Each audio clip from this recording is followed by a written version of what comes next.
Dana Loesch is a a nationally syndicated radio host. She joins us now. So great to see you, Dana. Let me ask you, so do you think Democrats are moving so swiftly right now, all of a sudden, after all of this, against Graham Platner because they believe he raped a woman, or are they moving against him because they no longer believe he can beat Susan Collins?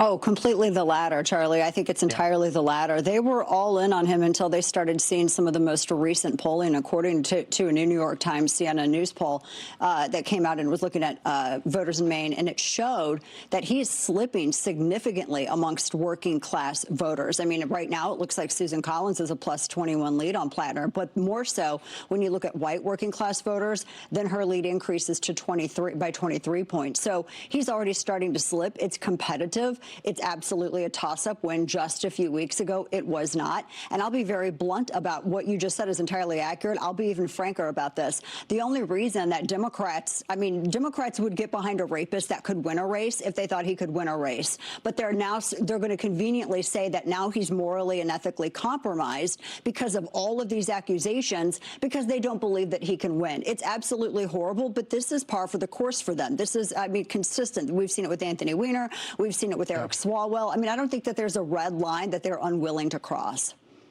Yeah, and I also don't want to let the media off the hook here. Watching the media circle the wagons again, including the New York Times, to discredit Lindsay Fifield when she came out several weeks ago was absolutely astonishing to me. And I thought it was really interesting. Even tonight, after Jake Tapper, CNN, does that interview with Fifield today, at the end, CNN gives voice to Platner's accusation that Fifield is some sort of only doing this because she's a political hack.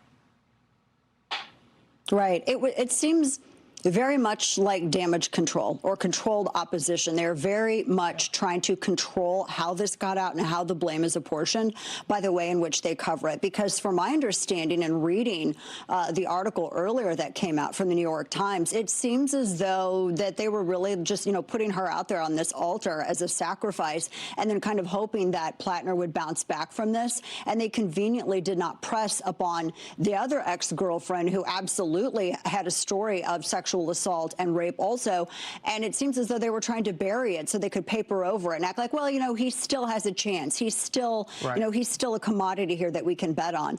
But that it comes back to politics is absolutely abhorrent. That shouldn't even factor into this when we're talking about a guy.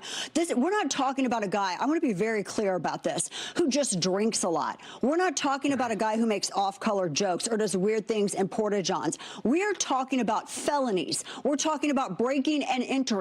We're talking about rape, sexual assault. This goes beyond that whole toxic masculinity categorization that the left likes to give some of these candidates.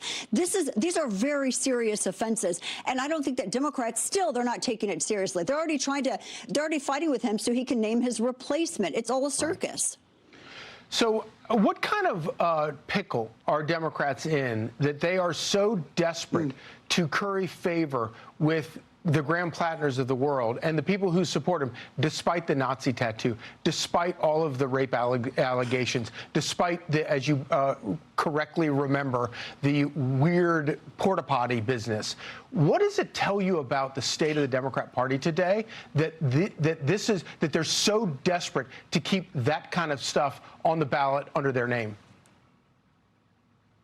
I don't think that they have a moral mooring. They have no real principles other than power and the expansion of the federal government. That's the first thing that I come to with your question, Charlie. And I don't think that they're going to be able to recruit serious candidates that don't have baggage unless they find this moral and intellectual mooring, because they're not going to be able to do it with the candidates that they have.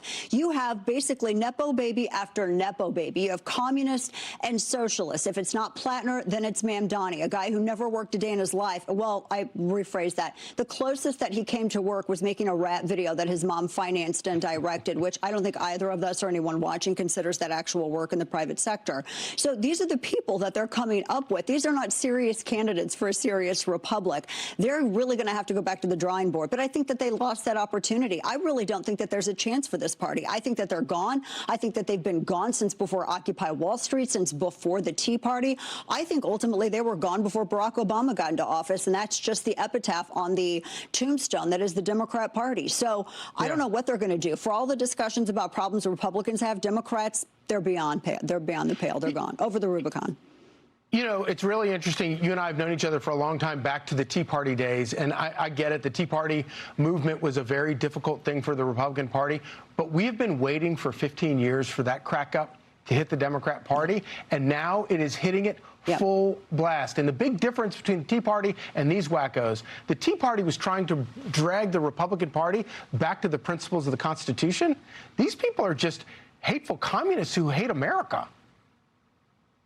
Yeah, I think you're absolutely right. And one last quick thing on that. I would even compare that to the American and French Revolution, since we're here on the 250th birthday of this republic. The French went back to a monarchy and they lost everything that they had the revolution for, whereas America, they made it a lasting free republic. The left is always going to left. That is the moral lesson in all of this. And all they care about is power. Dana Loesch, as always, absolutely. So great to talk to you. Thank you. Be sure to like and subscribe for all the Fox News latest on YouTube, and catch full shows streaming now on Fox One.